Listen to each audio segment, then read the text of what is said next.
E hoje eu quero te mostrar os meus timbres principais nas minhas pedaleiras. Vem cá, vamos falar disso.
E aí, tudo bem? Eric Paulucci aqui, sempre muito bom te receber no canal para a gente falar de guitarra e tecnologia. Aliás, antes da gente começar a falar sobre isso, não esquece, se inscreve, ativa o sininho, deixa o seu like e comenta se curtiu esse conteúdo e quais outros conteúdos mais está a fim de ver aqui no canal, porque todo dia tem novidade, todo dia tem novos conteúdos feitos com muito carinho para você que está aí do outro lado da telinha. Olha só, quando a gente fala de timbres fundamentais e timbres principais, isso envolve a nossa identidade. Então, o meu vídeo de hoje não é para te falar o que você tem ou não que fazer, é para te mostrar como eu uso e o que eu uso nas minhas pedaleiras. Isso pode te dar um norte muito legal para que você possa explorar ainda mais o que você tiver aí no seu set, seja qual pedaleira for, de qual marca for. Para fazer esse vídeo de hoje, eu estou usando a Boss GX100, que é um dos últimos lançamentos da Boss. Uma coisa que eu gosto muito de fazer é sempre programar de forma organizada e sempre no mesmo layout todas as minhas pedaleiras, seja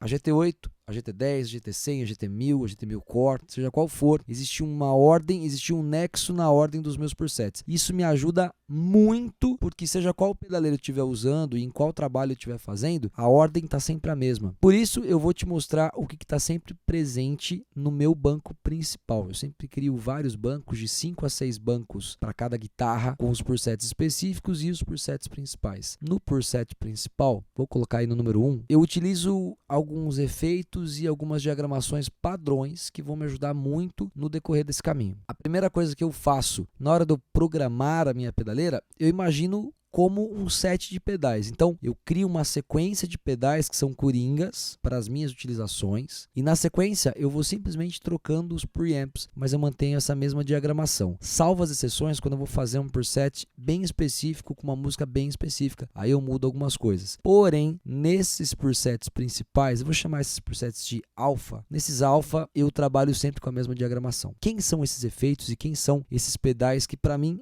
mudam o jogo nessas utilizações? O primeiro que eu uso é um equalizador paramétrico ou equalizador gráfico, escolhe qual você quiser. Por que eu estou te falando isso? Escolhe qual você quiser. Porque eu não uso ele para alterar a frequência nenhuma nas minhas pedaleiras, como a GX100, como a GT1000 Core, por exemplo. Eu não uso ele para isso. Para que eu uso ele? Simplesmente para ser um booster de volume, só e mais nada. Os meus cortes que eu faço, todas as diagramações que eu faço na pedaleira, eu faço no equalizador global. Aliás, aqui ó, nesse link você consegue ver bastante sobre esse assunto. Obviamente que antes de eu colocar o equalizador, eu já tenho o meu pré-amp e eu tenho a minha simulação de caixa para trabalhar em linha, ou se eu não estiver trabalhando em linha, eu não uso simulação de caixa nenhuma para ligar a pedaleira no amp. Seja no loop de efeito ou seja na frente, eu não simulo uma caixa de guitarra numa caixa de guitarra. Na sequência, um outro efeito que eu gosto muito é o chorus. Eu utilizo ele para bases com harmonias bem pronunciadas e principalmente com rítmicas mais lentas, para que essa profundidade, esse deslocamento que o chorus proporciona, lembrando que o chorus é, a grosso modo, uma duplicação da senoide, e aí eu tenho uma diferença entre as velocidades dessas senoides, ou mais lentas ou mais rápidas. Esse deslocamento eu gosto de usar para bases mais lentas. Quero dar um exemplo bacana, por exemplo, Is This Love, do Whitesnake,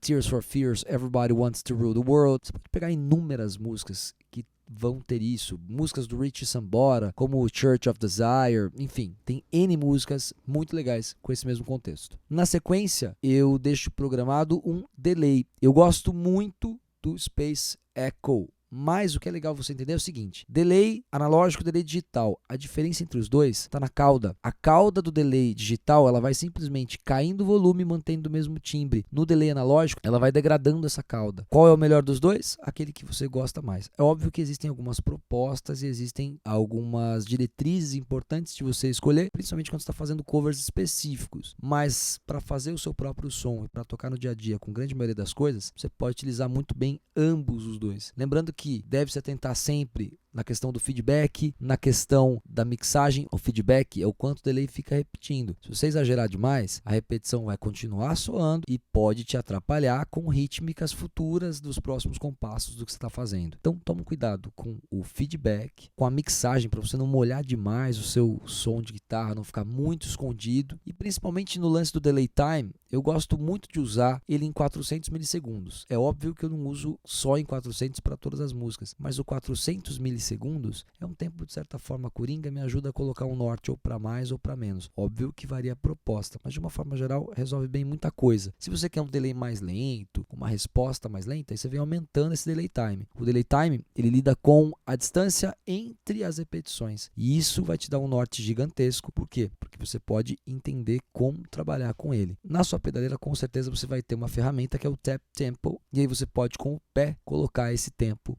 no seu preset. Na sequência, um outro pedal que eu adoro é o phaser. O phaser, para mim, ele tem duas utilizações que são fundamentais. A primeira delas é ele substituir o wah-wah. Não é que eu não uso o wah-wah, eu uso o wah-wah.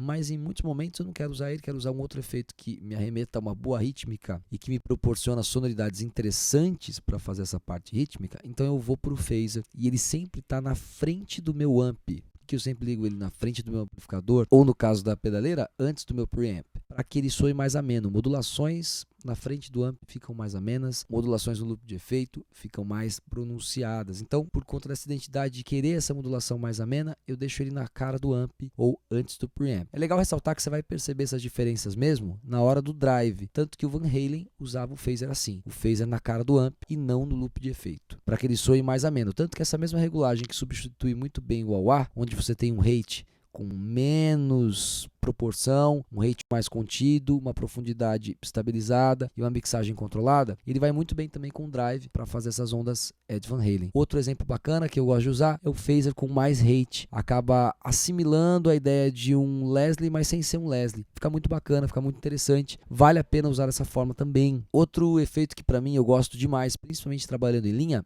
é o reverb. Óbvio que eu não sobrecarrego esse reverb, ele só serve para fazer uma leve reflexão no meu timbre. Ele vai proporcionar essa projeção, mas sem exageros, até porque tem muito efeito que está o reverb e o delay junto, então tem que tomar um cuidado muito bacana. Usando tudo de uma maneira inteligente, de uma maneira bem educada, você consegue trabalhar muito bem com os seus efeitos sem embolar demais nada das coisas. E é muito legal. Eu gosto de usar o plate mais ou menos no time em 3.8, 3.9, e aí eu venho controlando essa mixagem na casa de 20%, nem pouquinho. E é óbvio que não pode faltar o bom e velho Tube Screamer ou o seu booster de preferência que você gostar mais. Eu, nas minhas pedaleiras todas, eu uso o Tube Screamer, eu gosto desse médio que ele proporciona, gosto também muito do Blues Driver, que é um outro drive que proporciona um pouco mais de corpo, mas de uma forma geral eu uso muito o Tube Screamer e ele empurra os meus drives. Eu uso ele muito mais a função de empurrar os meus drives do que propriamente como um pedal isolado. E aí, obviamente que eu não sobrecarrego demais o ganho e controlo muito bem, porque daí eu posso trabalhar com o drive do meu canal amplificado, que daí eu posso trabalhar com o drive do meu canal de distorção, no caso eu sempre uso um amplificador Marshall, e aí eu empurro essa distorção com o pedal Tube Screamer da pedaleira. Aliás, todos esses conceitos que você está me vendo falar aqui, eles fazem parte de uma metodologia que já ajudou mais de 1.500 alunos e que se chama Caminho do Timbre. Essa metodologia traz toda a estrutura, todo o embasamento, tudo que você precisa para tirar som de qualquer que seja o equipamento. Pedal, pedaleira, plugin, enfim, o que você usar. E é muito legal que para você conhecer a seriedade do meu trabalho, eu quero te fazer um convite. Aqui, ó, na descrição do vídeo tem um link e você consegue conhecer de perto todo o roteiro programático, de que melhor forma eu posso te ajudar a explorar de vez os seus equipamentos. E não só isso, tá? Se você tiver alguma dúvida, não entender alguma coisa, quiser conversar sobre isso, lá nesse link a gente consegue se falar e vai ser um prazer te atender. Olha só, agora que você entendeu como eu penso, eu vou te mostrar um pouco desses timbres todos aí.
Muito obrigado por assistir esse vídeo, eu espero que você tenha gostado, eu espero que já tenha te ajudado. E olha só, tô te esperando lá no Caminho do Timbre, já te vejo aqui ó, no próximo vídeo. Se cuida aí, um grande abraço.